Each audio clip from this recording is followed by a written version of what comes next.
In this episode of Vintage Lenses, we're going to take a look at the Pentax Tele-Takumar 400mm f5.6. I picked this lens up from the Nikkei National Museum and Cultural Center in Burnaby from a camera show that they had there.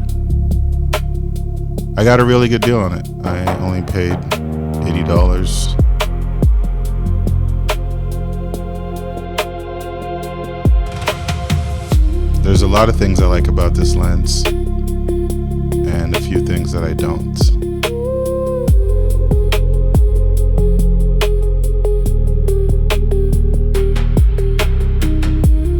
I've had this lens now for just about a year, so I thought it would be time for me to do a full review to let you know whether or not it's worth it.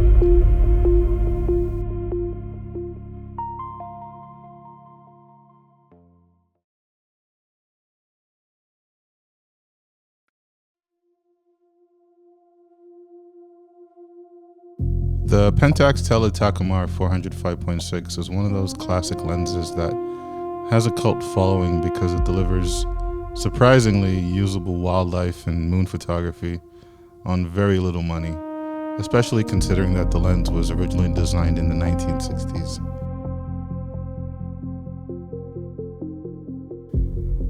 Construction began in 1965 to 1971 in Japan. And there's a couple of different versions of this lens. There is the SMC multi-coated version, and then there is the non-multi-coated version. The one that I have for this video is the non-multi-coated version.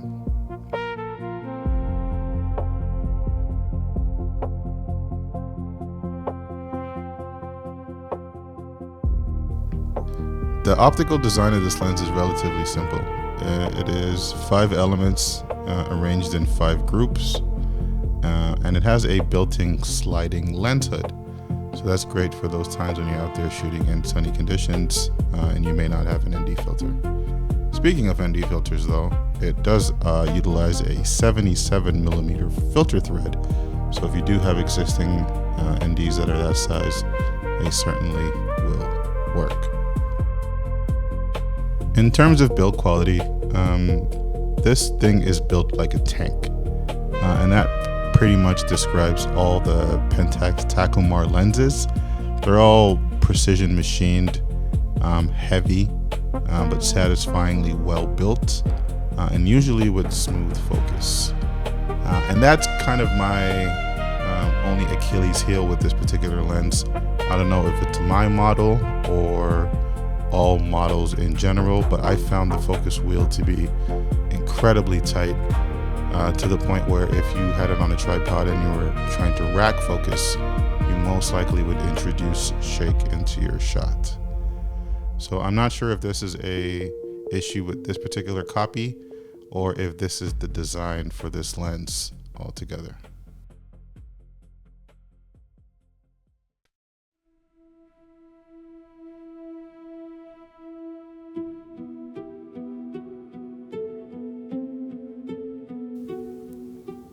One of the biggest flaws about this lens is chromatic aberration.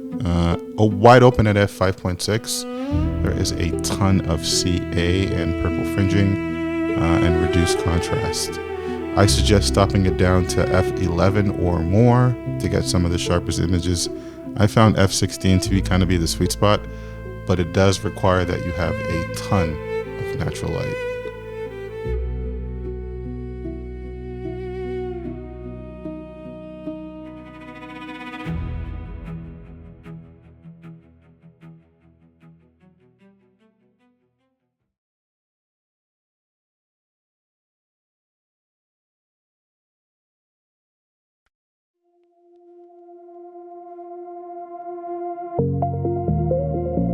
When it comes to bokeh, this lens has that nice film era telephoto look.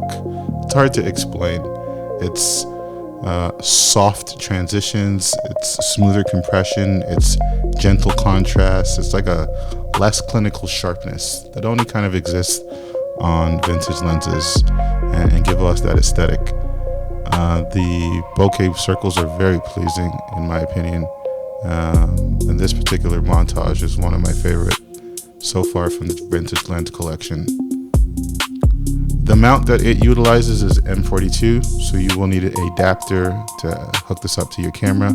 I'm using a M42 to Sony adapter to put it on my FX3.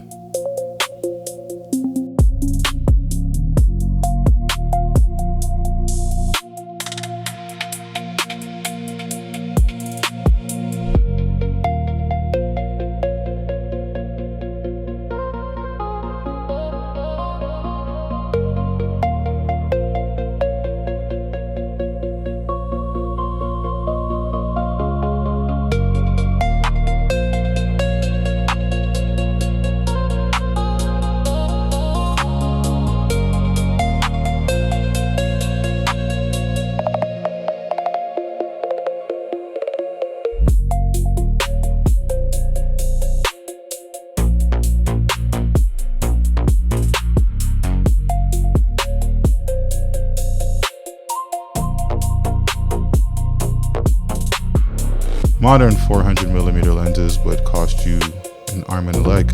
In fact, maybe even 2 arms and 2 legs. But you can pick this lens up for $150 today on eBay. So overall, what do I think about this lens?